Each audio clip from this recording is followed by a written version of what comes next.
Alors, Stéphane Blais, autre sujet intéressant dont vous parlez dans votre livre, c'est la Témoura et la Guématria. Est-ce que vous pouvez expliquer à nos auditeurs, s'il vous plaît, de quoi il s'agit ?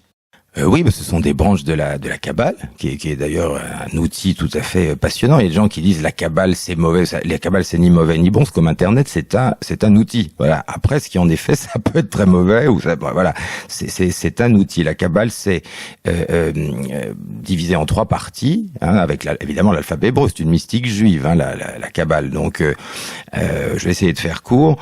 La guématrie attribue une valeur numérale à chacune des lettres. Bon, tu as un mot, la lettre A égale 1, B égale 2, etc., etc. Enfin bon, et le mot donc en entier a une valeur numérale.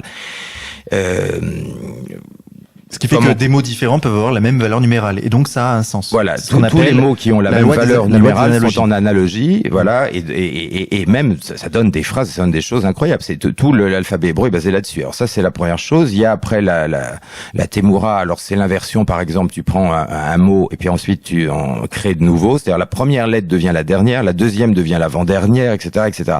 Ce sont des jeux avec les mots, la valeur numérale des mots. Bon, on pourrait y passer des heures. C'est extrêmement complexe, mais disons que une des choses sur laquelle on peut s'attarder un peu, c'est la guématrie, puisque c'est très utilisé. Et même si c'est jamais abordé très sérieusement en maçonnerie, tout est codé de cette façon-là. Alors par exemple en hébreu, prendre un exemple. Voilà, alors en guématrie, par exemple, donc le mot lumière se dit Aor, qui s'écrit avec les lettres Aleph, Vav et Resh, qui donne 1 plus 6 plus 200. Bon, ça fait 207.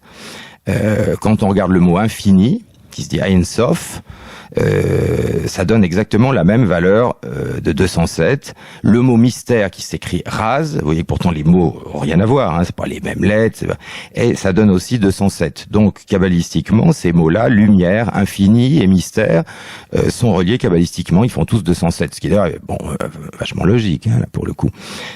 Et ça, on peut retrouver ça absolument partout en utilisant ce système. Alors par contre, il y a aussi des choses qu'on trouve dans les rituels maçonniques ou qu'on trouve dans le Talmud ou ailleurs. Le mot Messie en hébreu donne 358. Hein, c'est le même, Shin, Yod, Het. Bon, 358.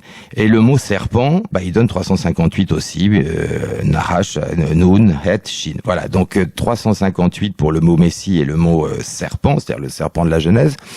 Bon, c'est quand même intéressant. Effectivement, c'est des choses que les hauts grades kabbalistiques savent, en tout cas. Voilà. Donc après, chacun fait ses propres conclusions. Mais c'est effectivement un système très utilisé. C'est une des bases de l'ésotérisme. De toute façon, la numérologie sert beaucoup, mais la guématrie, c'est vraiment un truc sans fin.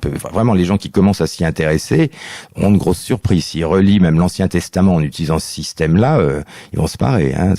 Voilà. Donc c'est passionnant.